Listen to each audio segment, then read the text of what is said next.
the Royal Commission went into the atrocious acts of mankind here, and the British and the English were still racing each other to see who could settle what in the Pacific.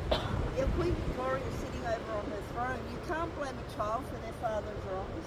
All the mutineers had died in their 20s, and the community went back to Tahiti in 1831. But the Tahitians on the brink of civil war went back with the French.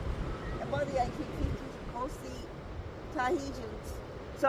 French and the British were still fighting each other to see who could claim what in the Pacific. So Queen Victoria had this island full of women and children. You can't blame a child for their father's wrongs.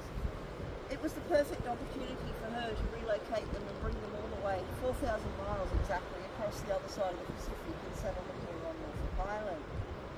They were a very close-knit, God-loving community, and they could not fathom how man could have possibly treated fellow man. So even when I was growing up, the convictism was a taboo subject.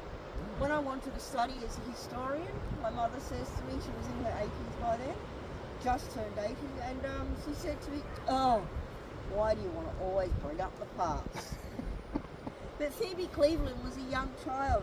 The Morrow Show was actually commissioned to come out from England, stop off at Port Jackson, picking up supplies for the Pitcairners and dropping them off here on Norfolk Island, enough to keep them going for 12 months until they could get their own crops up and running here on Norfolk Island. It then proceeded across the other side of the Pacific, so one of the closest places you may know of, closest to Pitcairn, is Easter Island. Its closest destination point is actually the Panama Canal. Phoebe Cleveland was a very ill young baby, and they didn't think she'd make the voyage.